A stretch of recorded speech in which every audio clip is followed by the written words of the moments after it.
Sa totoo lang, ayoko na mag-repair eh. Kasi ayoko nang mag-repair ng ganito. Tinatamad na ako.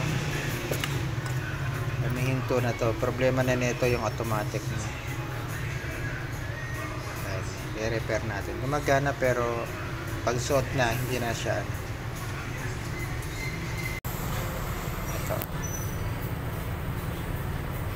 Full lever reduction wheel. Ayan. Puro kalawang na. Full lever reduction wheel. Ayan. Puro kalawang na. Ayan. Ito, lumalaki yung butas niyan. Tapos ito naman, reduction wheel.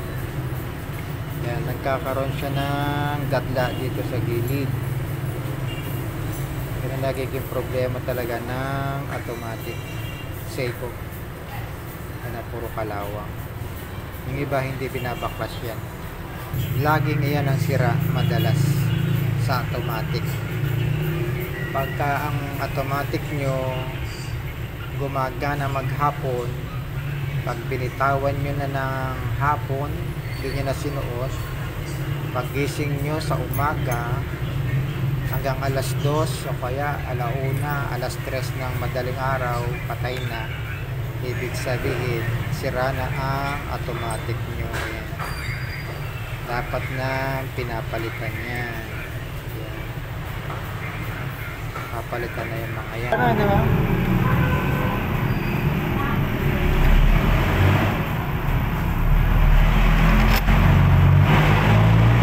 Nakita kasi yung ano eh, palo eh. Tapos eh, pinapalayo. So mala ang ginawa yung niya po. Di man ako nakapunta.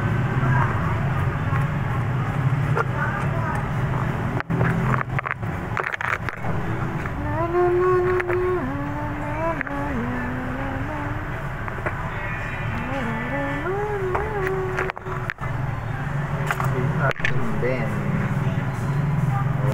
Wala naman siya pong Ben.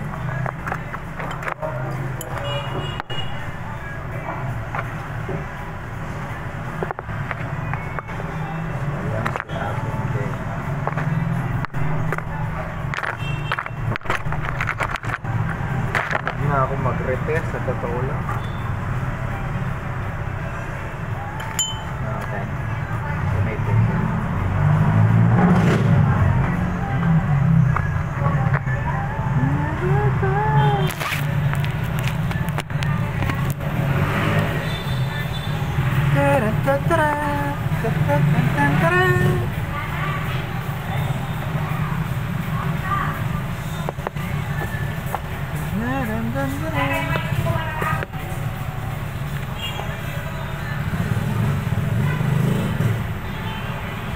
Ang galing ng kamay.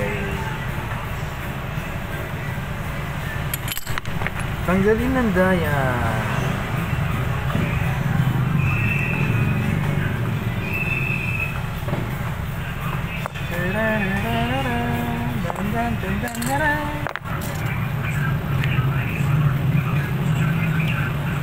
Nilak na ang kalendaryo. Nilak na ang kalendaryo. Nagkakatama eh, mag-repair ng ganito. Screw, apat.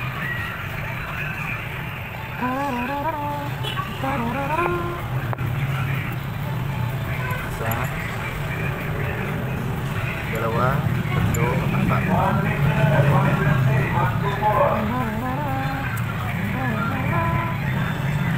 Ito yung intermediate.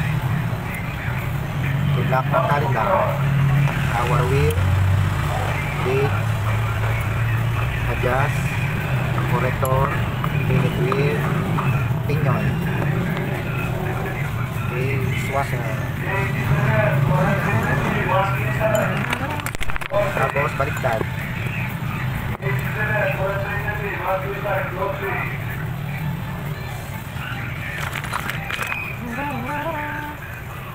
Rotor. Ito yung sira niya, no? Ito yun. Ito yung full lever tsaka reduction wheel. Sa loob, pag titignan mo, maliwanag pa. sabihin maganda pa itsura. Pero pag nasa loob na niya, kalawang na yan.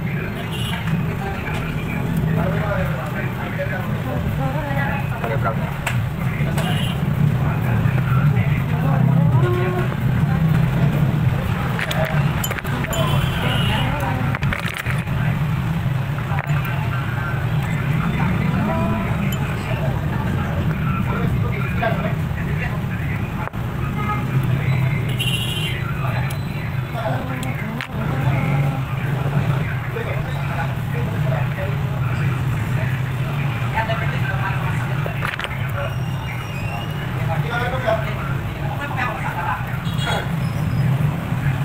Parang sweet.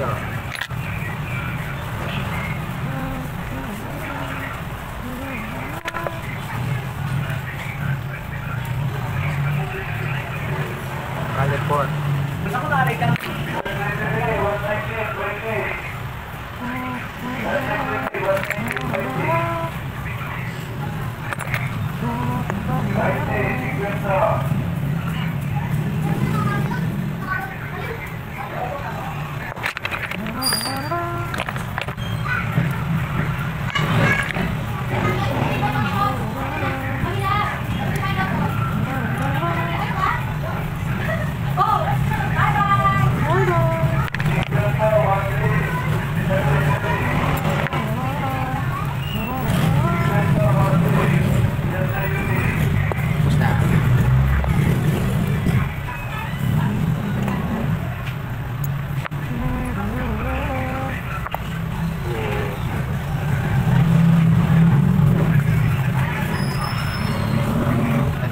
Puro kalawang. Ito yung nagiging problema. Yung iba hindi nila alam. Akala nila goods pa. Yung mga ibang gumagawa sa bangketa, tulad ko, bangketa lang kami. Ito nagiging problema ng automatic. Iba nililinis nila.